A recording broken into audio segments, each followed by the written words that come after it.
Okay, so let's get into Trump's North Korea bluff and more Syria.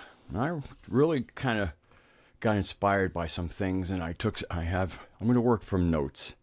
We get a little bit better. So, the North Korea bluff, and one of the things that really kind of triggered a little cascade of some thoughts was that South Korea's reaction when they heard that this is a bluff. It's like, oh, how can we trust the United States anymore?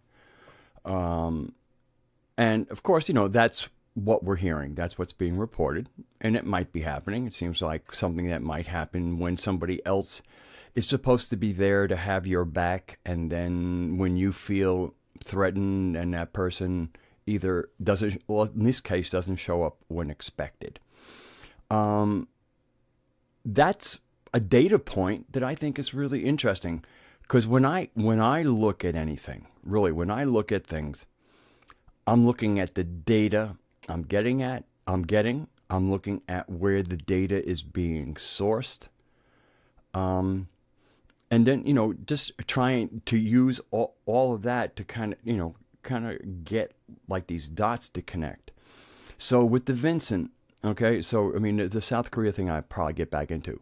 So we're talking about the USS Vincent, and supposedly this mighty armada was headed for North Korea. And then all of a sudden it was seen it was not, and then apparently an announcement was made today. And actually let me draw that up for us.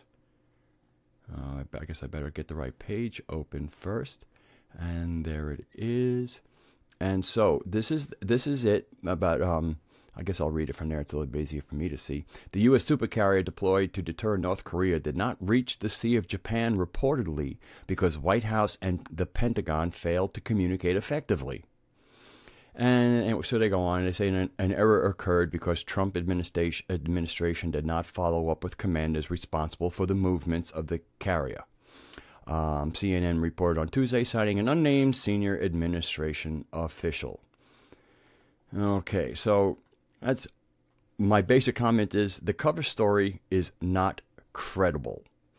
To me, I mean, the cover story is that we didn't get communications to the USS Vincent. Now, the USA Armada heading for North Korea was a worldwide news event. In this era of internet, I mean, I have to imagine that people on carriers have internet. How would they not open up almost any kind of media and see that they were supposedly headed for North Korea? So for me, the cover story is bogus. And the last couple of weeks, especially, all right, since the using missiles, the cruise missiling of Syria, and that's my next story. But ever since then, it's been a wild ride. Okay, so the cover story is not credible. It was all over the news. I just find it hard to believe that an official communique was forgotten about somehow. I mean, this makes everybody look bad, and I see, and even in what is starting to look like the Keystone Cops or Spy versus Spy, stab them in the back. As somebody who can think strategically, I see all kinds of very advantageous strategic things to do. So the cover story is not credible, and they get all these different responses. So what happens? Well, they got Russia, China, South Korea, and Japan to respond. I mean, now Japan is starting to think, oh, it looks like we might have to, supply for our own defense.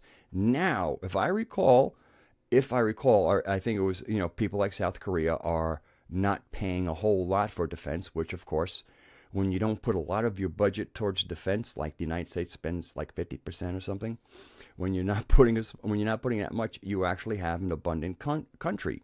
You can turn, fiat money into real goods that stay in the country instead of being scattered all over the world. So they get Russia, China, South Korea, and Japan to respond. China sent 150,000 troops to the North Korean border. Apparently, Russia moved in some kind of missile things. Japan is talking about it now. It's probably going to have to protect itself. This is all, I mean, so we basically a false move was made. And based on that false narrative, other people moved. So now you have information of what a response would be to a hypothetical response. Now, of course, apparently it's going to end up going there, but until it gets there, who knows? So it's really kind of interesting to watch this unfold. I mean, when I kind of go, into the noosphere, I mean, I don't really feel that war is going to happen. When I'm scoping all this, war seems to be very often not even a thought. I mean, especially, a really big war. So we have the aforementioned 4 countries. So everyone is left guessing. And again, there's a certain strategic advantage to seeing how people move. This is a new administration. They, a lot of military guys, so they could just be making moves because they want fresh intel on what responses would look like. And once again, belligerent talk that doesn't result in people dying is just talk. And again, Trump as the art of the deal. I think we're seeing a lot of this, but so everyone's left guessing. Now, of course, for China to move 150,000 troops, and for Russia to move, anytime you move the military, it costs a lot of money. Okay. There's of the big countries, especially the big three we're going to talk right now, China, Russia, United States, nobody's in economic good shape. Everybody's limping along. So when you have to spend millions or possibly billions, but we'll say, it's just, a lot of money, moving your military around from, basically, now even to North Korea, I mean, I'm sorry, I don't consider North Korea a credible threat to the United States. I mean, again, it's one thing to shoot a missile with no warhead into the sea. And it's another thing to take a warhead that you supposedly have and mount it on a missile. And I mean, how many can they have? I mean, the whole thing doesn't seem credible to me. I mean, maybe they could lob one at Washington, D.C. I won't say more. So basically, for me, I don't even see this as a credible threat. So it's just really interesting. There's all these people moving around. It's costing people money, and that's another kind of strategic advantage when everybody's teetering. The person that has to spend the most money, gets hurt. But I have to wonder if the USA isn't buying time with all this. In other words, is the USA? Well, let's talk about it as a country, because it's not, Trump is the president, but he's not the USA. We're the USA. We the people. I know there's a lot of other people who have other ideas in our own government, but again, we know that them is the death cult that they are, and I might even bring up that death cult. So, is the USA buying time? And what I mean by buying time is, as far as I understand it, and the sources that I have, the U.S., basically the United States is going to be going into default, and largely it's going to be defaulting to its debtors, and I think its largest debtor is China. And it's not going to be a pleasant event. And I think certain people are stalling for time. Because maybe they can find a way of making it a little less painful.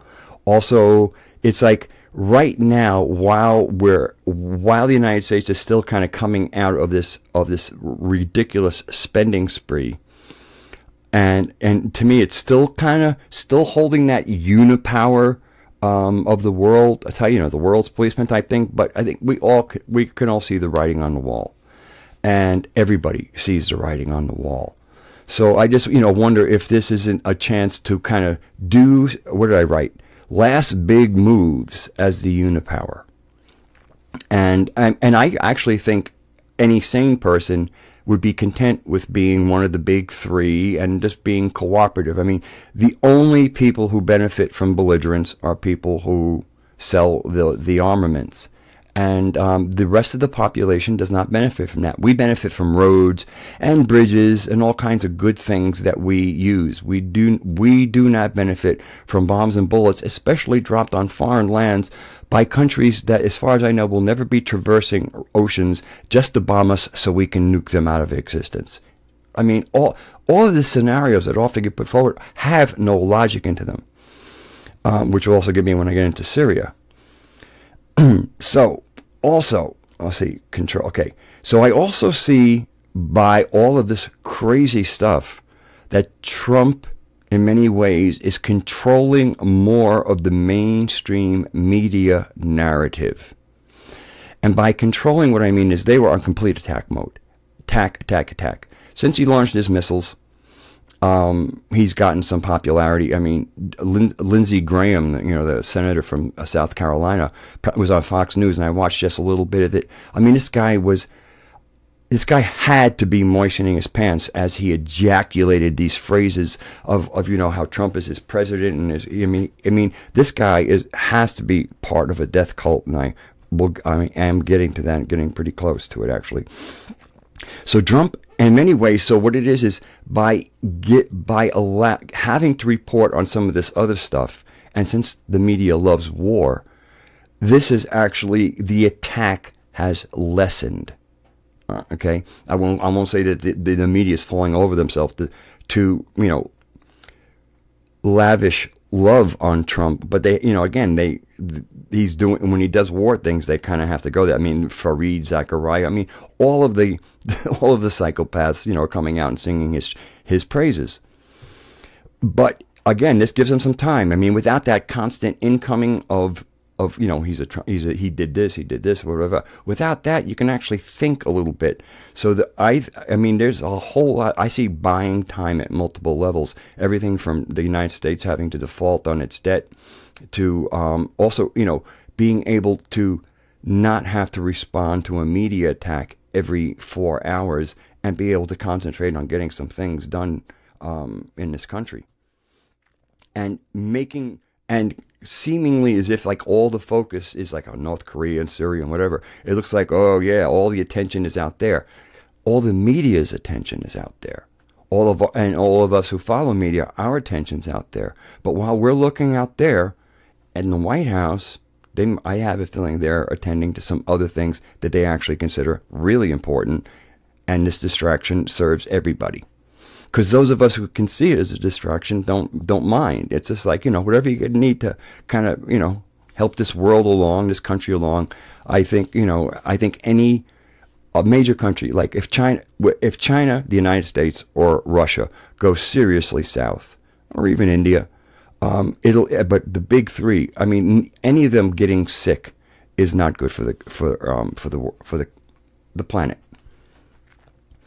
Yeah, okay, so Lindsey Graham, and the reason why I say people like these warmongers, I mean, let's go back to apparently when they were doing the atomic bomb. They realized they were, at least theoretically, they thought that this kind of intense heat might ignite, I guess, the oxygen in the atmosphere, and the whole world would just burn up. It wasn't necessarily like a big chance, but apparently there was some chance, according to some of the people who were looking at possibilities from discharging this weapon in the atmosphere. So with this as a possibility, they decided to go ahead with the test. Now that might seem death cult enough, but when we realize the reason why they were willing, even though there was a remote possibility, but to take that remote possibility, why were they willing to sacrifice every life on the planet so they could find out if they had a weapon that could kill tens or 100,000 people at a time? In other words, they would sacrifice everybody because they want to find out if they have a weapon that will allow them to kill lots and lots of people at a time. That's a death cult. There is no other way than calling that a death cult. Okay. So yeah, so in many ways, the Trump administration is kind of projecting this really confused leadership. I mean, we're saying it's going to Vincent, and then they say, "Well, we didn't get the orders." That looks like clowns. So to me, it's such an, I mean, I would make up a better lie than that. So I mean, there's a certain kind of almost like satirical nature to what's being put out there and is selling. And I, whatever works, but it also kind of, certain animals will sometimes play wounded because because that brings maybe the other ones they want near them also. But it also, if you find out when you're wounded what other people who are looking at you might do when they think you're wounded. So again, I see this as one big data mining, and you get more data mining, you get more data thrown back at you by being outrageous, stepping on people's toes, hitting their triggers, getting them to explode, including your own base. Because as everybody loses it, they kind of reveal themselves. That little mask of, oh, I'm really nice, love and light, whatever. When you plug people in, they show it. They show what's right behind that little veneer of I'm cool. And that's great data because you find out what people do when they get plugged in or they're feeling the heat. So like, again, I see this as one huge data mining by doing outrageous things. I mean, if you want to get a reading in a room of who's in there, go in there and say something outrageous. You'll find out the people that plugged in, you see people horrified. Some people will be like curious. Other people might even be amused. And you have you get a reading of a whole room that quick by inserting in something outrageous as opposed to going, "Hi, everybody, how are you?" So there's that crazy fox strategy here. Yeah, and I really feel like, again, Trump has a base. And then he has the other people who can't stand him. But I really think that the base has been very reactive. But again, they're revealing themselves. And what they're revealing themselves is they're kind of emotional and a little reactional. I'm quite sure once things swing, they swing. I mean, they're just people who are very reactive. So Trump's base is reacting a lot. Some of them are in some very, very negative ways. But I think it's because they're falling for the theater rather than that theater as what's going on behind the curtain. That's behind the actors on the stage. Yeah, rile people up and see their true colors. And now I'm just going to kind of say, what do I got here? 17 minutes. So Syria. I never for a moment believed that Assad gassed his own people. Only because, I mean, when that story was first put in front of us and we're asked to believe it, I also know that just a week before, maybe less than a week, the United States had actually said a regime change. This is no longer a pursuit. Assad, let the Syrian people deal with Assad. Okay? So this is a major strategic win for Bashar Assad in Syria. This is like major. It's like, oh, thank God I can breathe. Okay. Now this guy's an ophthalmologist. This guy is, he's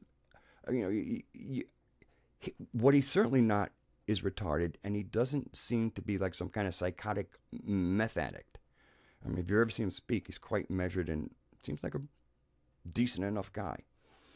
So the moment that story came out, it had no legs for me. It was just, again, the only person who would finally get that breathing space and then do that. I mean, that is just so dumb. Retarded people would call. I mean, genuinely people would. I mean, it's like I forget that comedian used to do that. I mean, that is like vegetable. So I could never buy it. I hope I made my point. All right, and then so I never believed the sarin story. So here comes an interesting part for me. I put it as this: Ivanka cries, and Daddy has a plan. Okay, so Ivanka is watching the fake news. She sees these images that are totally made to produce the reaction that Ivanka had. I mean, these are crafted. These are, this is intentional. So she goes to her father and, oh my God. So to me, now from again, I would have to believe that when Donald Trump got the story that Assad gas, people have to go, you're kidding me, right? Nope, nope, nope. We got the intel. So okay, so for me, again, I'm trying to think that he's being cunning like a fox.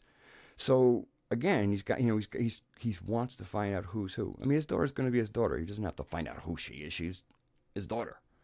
And apparently she watches fake news and gets moved emotionally.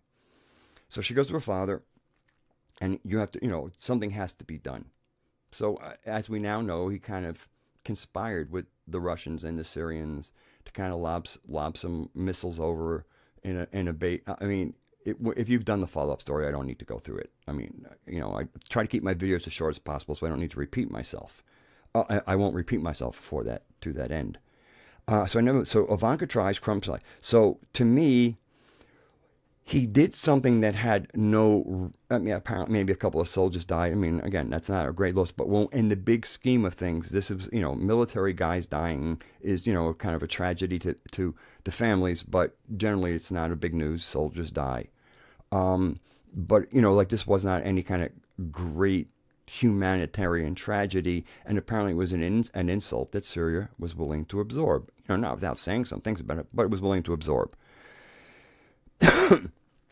So I can just see him, again, it's not like, I don't think Donald Trump has changed his opinion of the mainstream media. I just think he's now learned how to play it a little bit. He knows the red meat to throw these dogs, and he has thrown them some serious red meat lately. So they're just, having a good old snarl fest there. So there's two angles to this. Again, if the Syrian missile strike had no real horrendous effect geopolitically, it might have actually hurt Trump at home more than it did in the world. Okay, so so we have fake news and fake intel. So basically, he did something. So he took it. And what did he do? Ivanka cried. And why did Ivanka cry? Because she watched fake news. Okay, so I hope you're seeing kind of like what I see as a possibility. And then the other thing is, okay, the guys came in, we have confirming intelligence that Assad gassed his own people.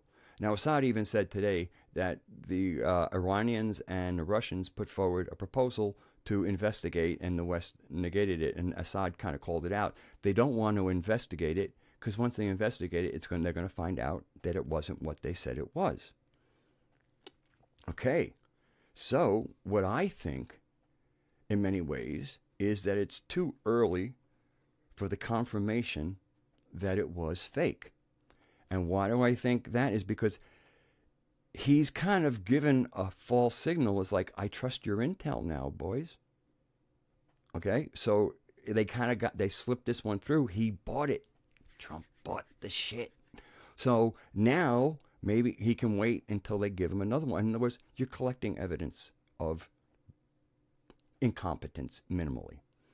And so to me, when this story can finally break, he has to, he can, first of all, he can go after the bad intel and the people who've been hounding him in the CIA, and he can go after the news because they reported a story that was fake, that made his daughter cry, that made him think that he needed to send missiles into Syria. But if it hadn't been for fake news, and if it hadn't been for bad intel, he wouldn't have made the bad decision. So I think that's how I'm going to end that here at just about 24 minutes. So again, it's been a pleasure being at VidMe. Thank you to my YouTube subscribers. I've lost a few this week. I don't know what. Maybe I don't know if I've just changed over so much or whatever, or my hair is getting too gray, but it is. But if you like to, if I'm working at putting a better product, and that's part of this is only scripting, a better product, better content, because it's not a product right now. And so hopefully get a few new people. And so if you like it, give me a thumbs up. If you guys want to say hello, whatever. I'm getting a few more comments lately, and I'm really appreciating that. So thank you all. God bless you all. Stay safe, but really stay sane. Till next time.